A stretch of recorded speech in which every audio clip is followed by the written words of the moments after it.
Hey everyone, I'm Mark de Grasse, and this is the AI Branding Academy podcast, where we talk about the integration between branding, marketing, content, and AI, trying to find a solution that could guide your company to the future. Today, I have one of our AI branding partners on the line. I have Gabe from Before the Rise, and we're actually going to talk about a project that he started a while ago, but he really believes that one of the reasons why it didn't take off was because of the branding. So we're going to find out how he's going to use AI branding to help build Mama Jenny's cheesecakes. Is that accurate? That's gonna be the final name. Yes, Mama Jenny's Cheesecakes. Cheesecakes. Okay, there we go. I was like, I added the cheesecakes part because I was like, Mama Jenny's, but cheesecake. Well, good to see you, Gabe. Thanks for having me, Mark. I appreciate it again. Once again, together. Yes, yes. Plenty of podcasts, plenty of meetings. We do this all the time. Let's just talk about kind of the start. Like, where did the cheesecake model come from, and why are you kicking it off again? So the cheesecake model came from back when I was maybe toward high school and college wise. My father had a diner in the Bronx, still does, and we were known for our cheesecakes. That was like the main thing that we were always known for is our cheesecakes. We're still known for our cheesecakes, and we still push our cheesecakes out there. And my whole thing after college is I went to work for my father a couple of times just to like get my foot through the door with business wise and everything. And I started building up on that cheesecake. I started creating cheesecakes myself and started making cheesecakes. And my whole theory behind everything was when I got married and moved out of New York, I moved to Texas to open up a restaurant specifically for the fact that I wanted to bring the cheesecakes worldwide, like shipping nationwide. And lo and behold, like I had the diner. I thought the diner would be like that route. And instead of it being the route, it was basically a failure, a massive failure because I didn't have the right knowledge. I didn't have anything in place that would get me to where I wanted to be. I just assumed that, hey, it's gonna sell. And that was just it. It's gonna sell because everyone loves the flavor of cheesecake. Everyone loves my cheesecake. People did love it in Texas, but it didn't bring me a profit. It didn't bring me anything. I wasn't known for it. I was known Mm. for running a shitty job, excuse my language. But at that point, it was like, oh. So I failed. I failed miserably and it never took off. Nah. And That's a pretty typical story because a lot of people think that, like, oh, I tried a business once and it didn't work and I just suck at business or whatever. It's like, no, I always tell people now, I'm like, having a successful business is more difficult than winning the lottery, which sounds kind of funny because you think like, well, winning the lottery is like a one in a bazillion chance. It's like, yeah, it's harder to build a successful business than that because 99% of them actually fail. And it's the situation you're talking about where it's like you can have an awesome product and you could have a plan, but if you don't incorporate the branding, the marketing, or even just have an understanding of how it works, there's no way it's going to work because one of the things you have to do in marketing that a lot of people don't really like to acknowledge is you got to lose money. Like you have to experiment, you have to try different things. Most of it's going to fail, and then you're going to figure out the marketing formula and the branding formula, and then all of a sudden you're going to take off. But that's if you don't know that, you just think you suck, right? I totally think I sucked. I totally threw everything I can at it and just kept coming back as no go. And Yeah, it kept well, and that happens to all levels of business too. Because I worked at Disneyland when I was in high school, and at the time they had just launched the California Adventure, like the second part of the park in Southern California, and that thing was such a flop. Like it was, I would go into work and there'd be nobody in the park. Like I would walk to my job wherever it was in the park, and I'd walk by nobody, like nobody was there. And so people think that even if you do have a formula, even then the formula doesn't mean it's going to work, and then they rebranded and it worked, but, totally standard. which is kind of weird because it was in Disney too, and it used Disney's name, even though Disney has a brand, it still failed. Oh, failed miserably. Well, the problem was they really misunderstood their market. So what they thought was like, hey, we're going to build California Adventure. We're going to make it the adult version of Disneyland. So Disneyland's for kids.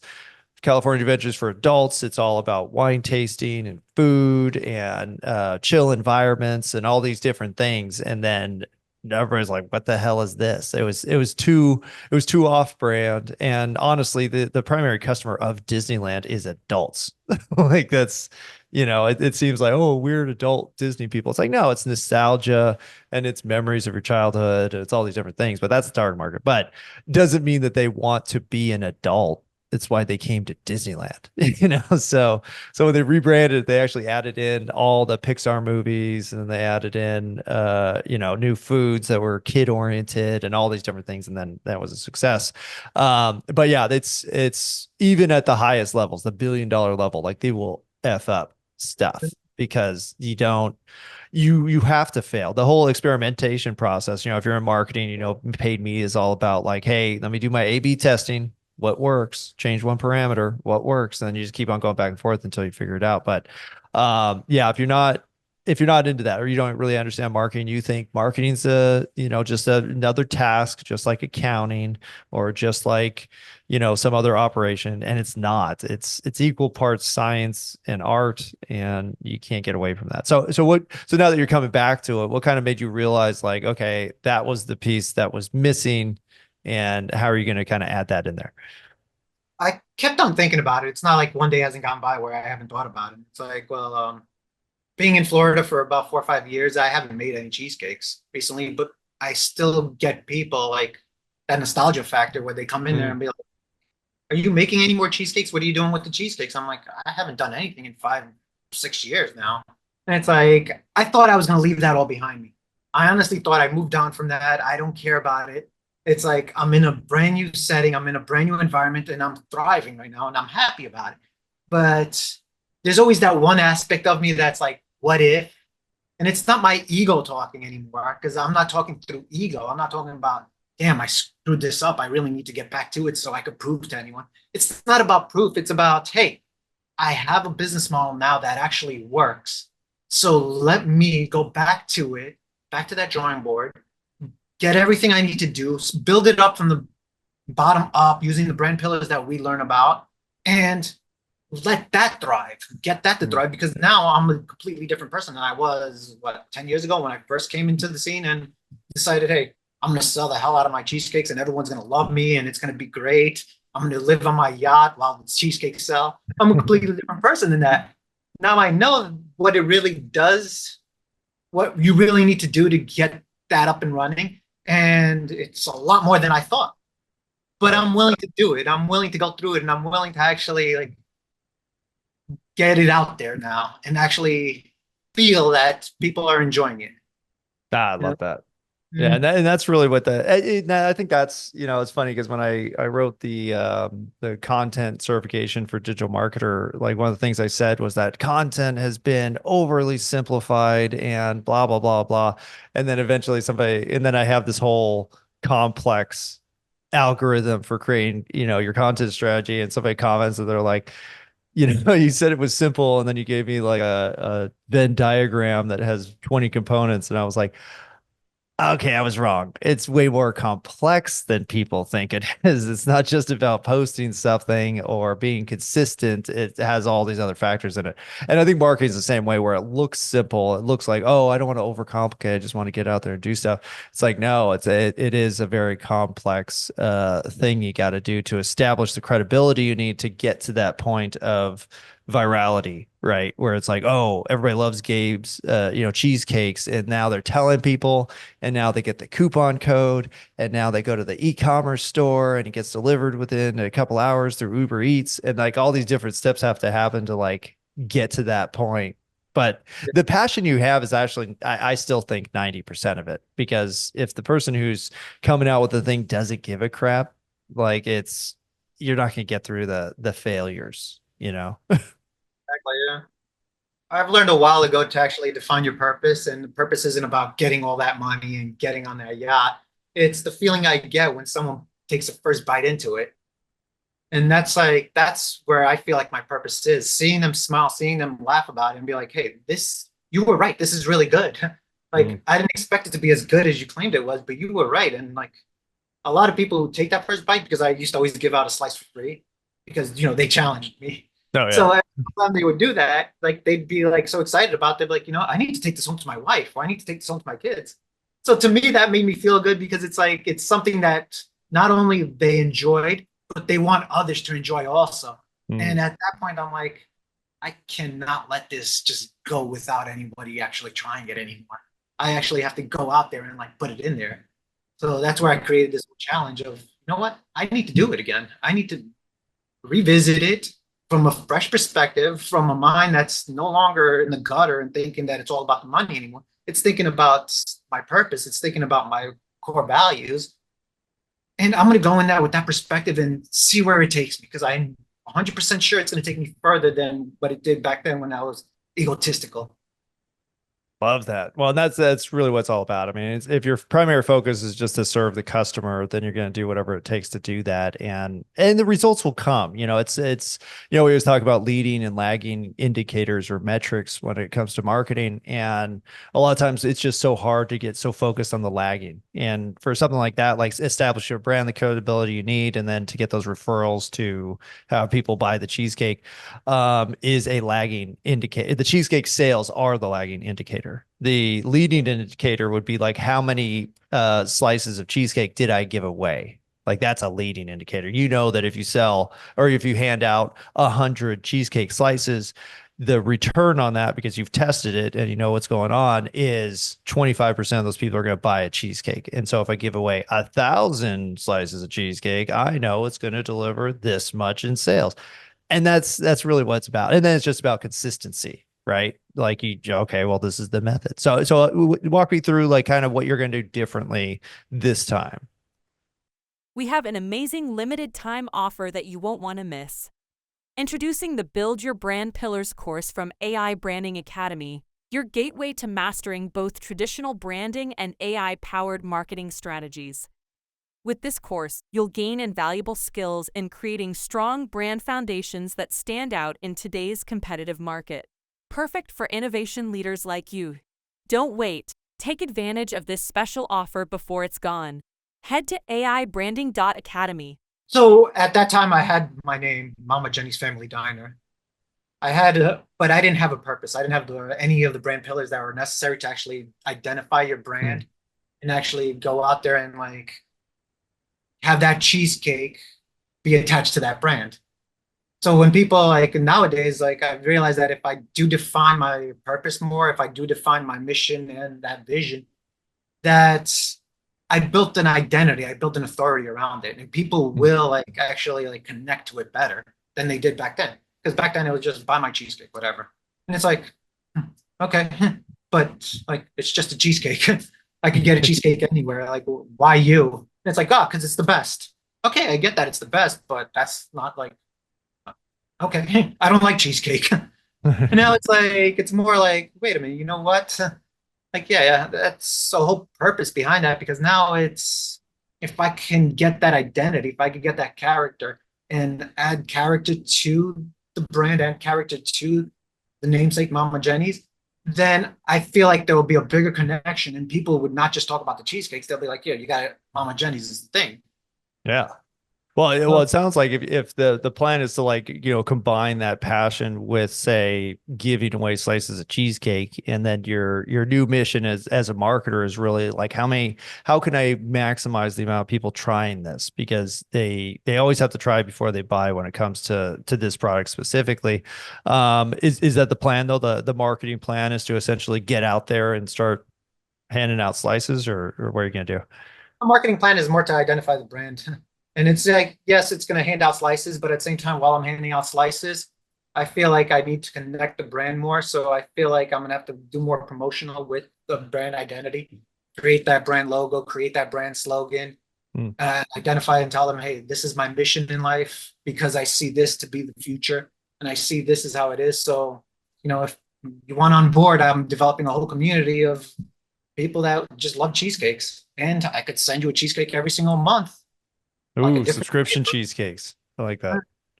Oh, well, and that's a good play too, and I think and that now you get into like the business development and operations side where it's like, okay, you have the passion, you have the mission, you have the product, right? Now you got to combine that all into the system that's going to generate more income. Because a lot of times when I talk about branding, I'm talking about the lifetime value of a customer because what we've all been concentrating on for the most part was just converting, right? Like, how do I get somebody to just buy one cheesecake? Like that's the situation we've all been in. And then since we had access to paid media, we could just scale that, and that's where it led to like, oh, the cheesecake doesn't have to be good because we make 99% of our sales off the first purchase. Nobody comes back. So who cares? We'll just keep on add in new customers. And I think that's going to get too expensive, which means, you need more, you need people to come back.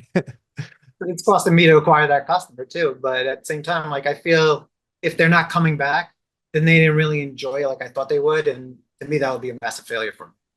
That, So it's really just, did you make it easy enough for them to come back? That's one of the things where, or did you have enough options? Because, like you were saying, like the flavor of the cheesecake, like then you get into the kind of subcomponents of marketing and branding, which is, okay, well, what's the flavor hook this month? Or what's the flavor of the month? Like that's the new test. Like, okay, we're gonna do a flavor of the month. We're gonna change the flavor every single month. You could subscribe. It's $40 a month to get one cheesecake per month. And then we have the flavor of the month. Or you go, hey, we come out with 6 different flavors every month. You pick the flavor you want, which means that you don't have to get bored with cheesecake, the one flavor of cheesecake, because next month you could, set it up for the, raspberry cheesecake or whatever. So are you doing that kind of planning already, or are you going to kind of roll it out in stages of launching like one flavor and then the rest?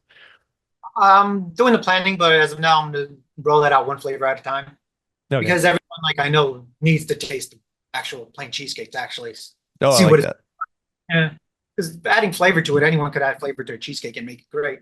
But if you really want to try a cheesecake, if you really want to like see, all right, what's the big deal? You're gonna have a plain cheesecake, maybe with cherries on top, maybe with strawberries on top, but you want that plain cheesecake to actually give it value. I love that. Yeah, and these are all good talking points too. Like, hey, we came out with the original. The original is the base of our whole recipe system, and even saying things like that like adds complexity to your offer. And now people perceive you as somebody who's like, oh, he's not just like making a cheesecake; he's like a cheesecake expert. And that's why I always tell people, I'm like, yeah, man, make the formula, make it, maybe it's proprietary, maybe it's your great grandmother's recipe that she brought over from wherever, and you're just the modern iteration of it.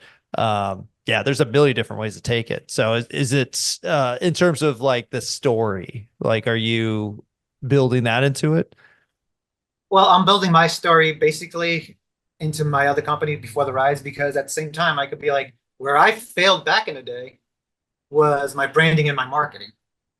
I failed Hmm. completely with the branding and marketing. So this is exactly where I need to actually showcase everyone needs branding and marketing and sales, but branding and marketing are, I think, the 2 most important things. In branding, obviously, you have to have your brand before you can market. So that's where exactly I wanted to take that too, because now that I understand more about branding, now that I understand more about marketing, I could actually build a growth engine that would get me to where I wanted to be in the beginning. And that is to get everyone to know my cheesecake. Hmm. Like I said, it was the fear back then. If you listen to the other podcasts where I speak about the fear I had back in the day or how I was back in the day, I didn't want to market anything because I just thought, one, I was afraid of it because I thought negative feedback would destroy me. And two, I didn't know anything about it. So now Yeah. that I got into marketing, now that I created my marketing agency and I created branding, I feel a lot more confident and a lot more better about myself to know that, hey, now I need to do things right and I need to prepare for everything that throwing out there so I can advance, so I can grow as a person. And I'm still in the growth phases of my life too. No, So this yeah. like I'm gonna take what I've known, I'm gonna take what I've learned from you, what I've learned from marketing wise and everything like that, and I'm gonna apply it. And I'm gonna apply it and I'm gonna show you exactly why I got into marketing in the first place. Because now it's my own brand. And now I Hmm. can tell you, hey, I took this to 100K a month and I could do that for anyone now because I have the proper framework in place. So Nice. this is more of a challenge for me because I still want people to taste what I created, well, passed down. But at the same time, I still want people to see that branding and marketing is very essential in today's market, today's content-filled world. Ah, I love that. Well, and really you're practicing, what you preach. And most of the top marketers I know, the best ones I see what they're doing. And it's mainly because they have these other brands that they're working on. Where even like digital marketer back in the day, they actually had another company, like a tactical product company.